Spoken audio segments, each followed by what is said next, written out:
Hey, welcome to Leadership 101. Now, this is the series that equips you for leadership in your church or ministry. And this first level of leadership is all about leading in your circle of influence. So let's go ahead and define that. Your circle of influence is the handful of people closest to you.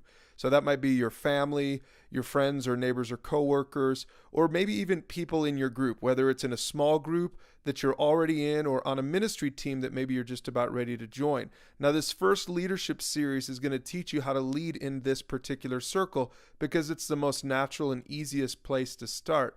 Now, you might have a hard time thinking of yourself as a leader, but you really can do that. It's not as hard as you think. There's only two things you really need in order to lead people. First, you just need love. You need to love the people that are around you. You need to care about them enough to be willing to help them and add value to their lives. Now, you probably already have this covered. Most people love their friends and want to help them. It's the second thing that people trip up on. See, if you really want to lead people, you're going to also need truth. You'll never be a good leader if you don't learn how to share God's truth when you need to with the people around you. And this is really what we're going to train you to do, and really what the Pursue God Library and Leadership 101 is really all about. Now, here's a sneak peek at the three foundational truths that we'll cover later in this very series. One is that we start by trusting Jesus.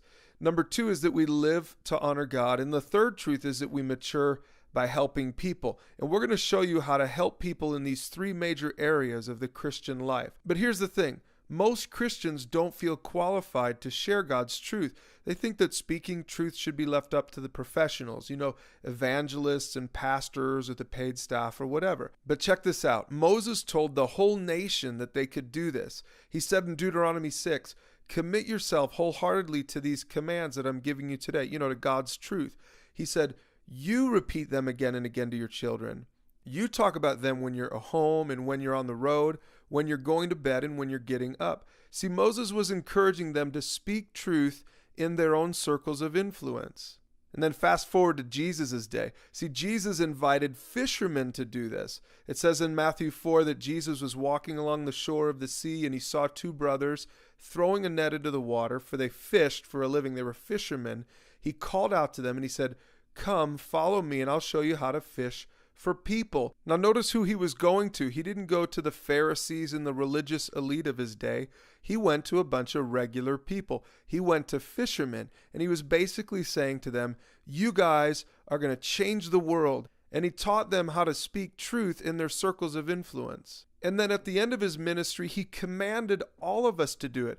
Matthew 28 is called the Great Commission, and Jesus said this, therefore go and make disciples of all nations. And look what he says in verse 20. Teach these new disciples to obey my truth, all the truth I've given you, my commandments. This is Leadership 101, and it starts with our circles of influence. See, here's what Jesus wants us to know, and it's the essence of Christian leadership. The greatest thing you can do is to help someone to pursue God.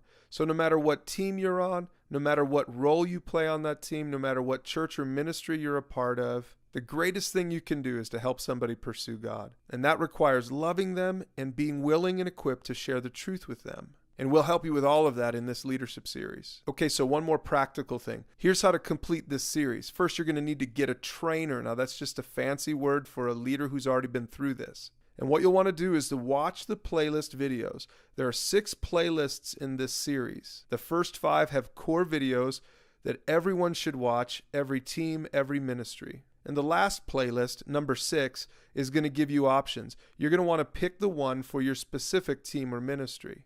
And every time you finish watching the videos in a playlist, connect with your trainer to talk about it. Now, you can do this in person or on the phone or online, whatever works best for your schedules or your situation. So that's how to complete Leadership 101. And when you do it, you'll be equipped to lead in your circle of influence.